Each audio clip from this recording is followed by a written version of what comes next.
তাকান এদিকে। হে আল্লাহর বান্দা, ওই আলেম আমাকে বলে রোজার মাস, 3টা বছর ছিলাম রোজার মাস, কখন তারাবি পড়ে, কখন কি পড়ে, কিছু কিছু দিন গেছে নামাজটা পড়তে দেয় নাই। দাঁড়ায় দাঁড়ায় ইশারায় ইশারায় নামাজ পড়ছি, কিবলা কোন দিকে তাও জানি না। বাজান, যারা আলেমুল আমাকে এইভাবে টর্চার করতে পারছে, ওদের পরে কি আল্লাহর গজব আসবে না রহমত আসবে? আল্লাহ এখনো আছে না? আল্লাহ সব পারে না? আল্লাহর কাছে চাইলে পাওয়া যায় না? এবার প্রমাণ হবে, এবার কানবেন।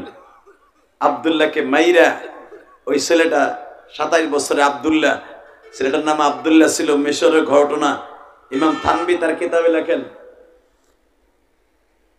আব্দুল্লাহকে যখন ওই আবি আব্দুল্লাহ হাসান, হের নামও বাদশার নামও আব্দুল্লাহ, এর নামও আব্দুল্লাহ, জিজ্ঞেস করে তোর নাম কি? কয় আমার নাম আব্দুল্লাহ।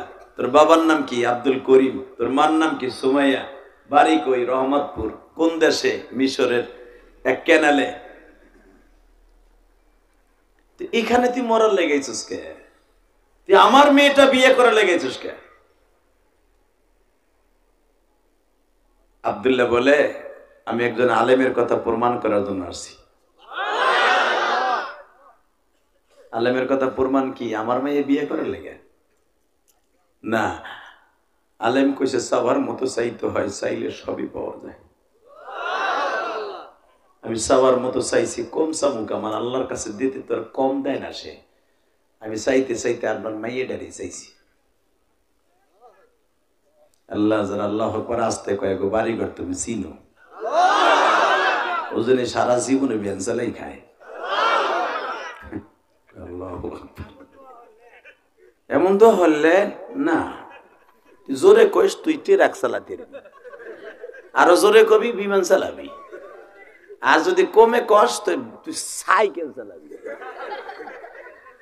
মানে তো আল্লাহু আকবার। আল্লাহ পারে না কলিজা? ও কালাম পড়ে যুবক, পারে না? পারে। লিল্লাহি তাকবীর, লিল্লাহি তাকবীর। রেডি? বাদশা বলতেছে, আরে তুই আমার মাইয়াটা চাইলে আমার মান সম্মান আছে না বাপ? মান সম্মান আছে, আমি সবার মতো চাইছি। হুজুরের কথা যদি আমি না পাই আপনার মাইয়া, হুজুরের মাথাটা আমি ফাড়াবো।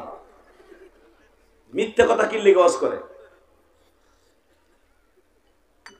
আবি আব্দুল্লাহ হাসানকে আসলে তুই একটা পাগল। বাজানরে মনে রাখবেন, যে যত বড় নেতা সে বৌরাতের খায় গুতা। এই যে কাউয়া কাদের আসিল না, এই যে বড় বড় নেতা যেগুলা দেখেন, একটাও বৌরাতের পাক খাইতে পারে না, অধিকাংশ কাজের বুয়ার পাক খায়। আর এই যে আমার কলিজার টুকরা যুবক ভাইরা, এই যে আমার বাজানরা ইটের ভাটায় কাম করে, অটো রিক্সা চালায়, চালায় যায় বিকেল বেলা যায় কয় অলেকার মা ভাত হয়েছে, কয় হ লক্ষ্মী হয়েছে। এই লক্ষ্মী শব্দটা জীবন ও মন্ত্রীদের কি সমস্যা? কি তো বসুন, কই যাবি? কণ্ঠ শুনে 100টা দিয়ে গেলি, যা আল্লাহ কবুল করুন তোর না। আমি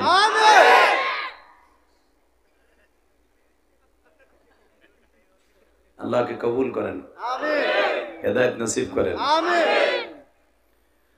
আল্লাহ কষ্ট হইতেছে? খারাপ লাগে চাচা? আপনি যেভাবে বইছেন আমার খুব মায়া লাগতেছে।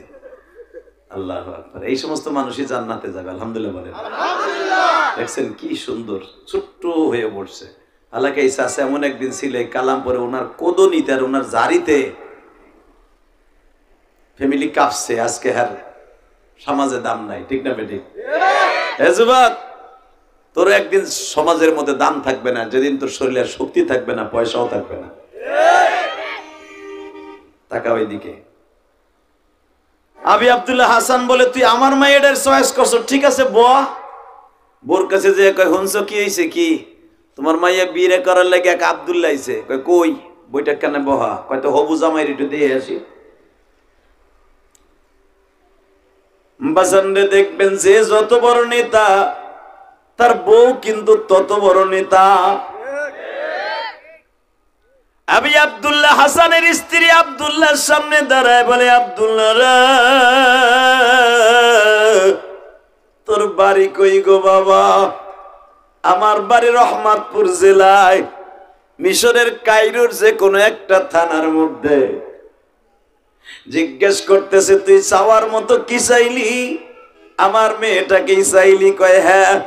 আল্লাহর ওলি ওয়াজ করেছে চাওয়ার মতো চাইতে হয়, চাইলে সবই পাওয়া যায়। আমার আল্লাহ চাইতে বলছি ইয়া আইয়ুহাল্লাযীনা আমানুস্তাঈনু বিস-সাবরি ওয়াস-সালাহ ইন্নাল্লাহা মা'আস-সাবিরিন।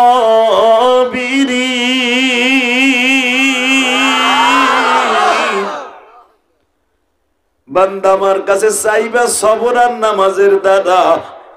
2টা দিন এত ধৈর্য ধারণ করছি, নামাজও আমি পড়ি, দেখি চাওয়ার মতো চাইয়া দেখি মাওলায় দেখি না।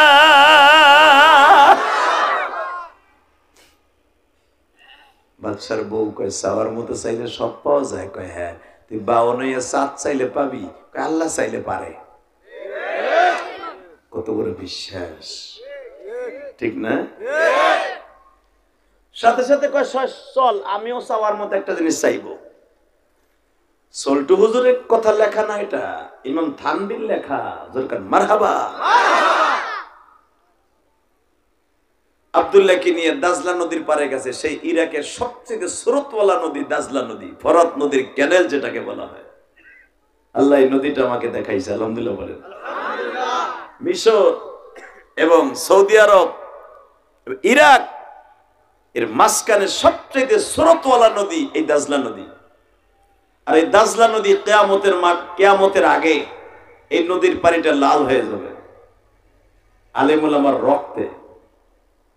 আর মধ্যপ্রাচ্যের আলেমগুলাকে জালিমের বাচ্চারা, ইহুদির বাচ্চারা মনে রাখবেন, গাজওয়ায়ে হিন্দ যেটাকে বলা হয়, এরপরে আলেম উলামাকে, মুসলমানকে এমত পরিমাণ রক্ত ঝরাবে যে দাজলা নদীর পানি সহ ফরাত নদীর পানি যেটাকে বলা হয় লাল হয়ে যাবে আলেমদের রক্তে।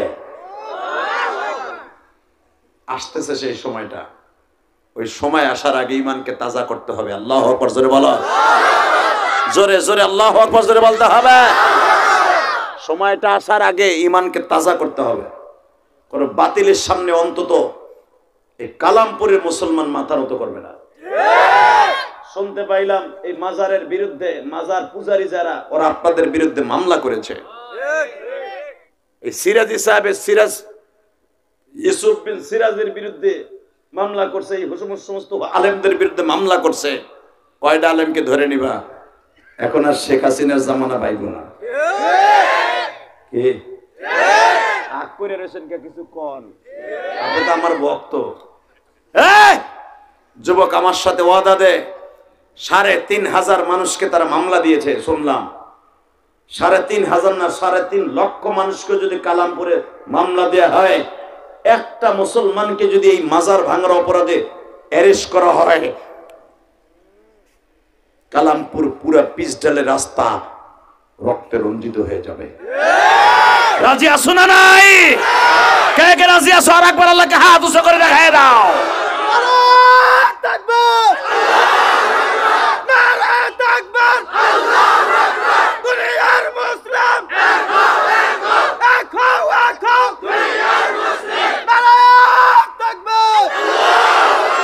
এই শব্দটা বলা যায় না? আলেম ওলামা যেখানে আমরা আছি সেখানে, আলেম ওলামা যেখানে আমরা আছি সেখানে, পীর মাশায়েখ যেখানে আমরা আছি সেখানে, মাজার বাজার যেখানে আমরা নাই সেখানে। একজন মুখ বুঝে বই দিছে, ওখানে যাও না, মেলা তো আসতেছে, যাইও। একবার অটো গাড়িতে পড়েছি তো ঠ্যাং টুং ভাঙ্গি এক করে থাকা। মাজার বাজার যেখানে আমরা নাই সেখানে। আচ্ছা, মাজারের মেলায় আপনাকে কোন মসজিদের ইমাম সাহেব দেখছেন? মনে রাখবেন, আলেম ওলামা যেখানে যায় না ওইখানে যাওয়া কোনোদিন জায়েজ হতে পারে না। কথা বলেন না কেন? আলেম ওলামা ওয়াজে আসে, এই যে আলেম ওলামা বসে আছে আমার ডাইনে বামে, মনে রাখতে হবে এটা একটা পবিত্র জায়গা। রেডি? ইনশাআল্লাহ বলেন, আল্লাহু আকবার বলেন তো।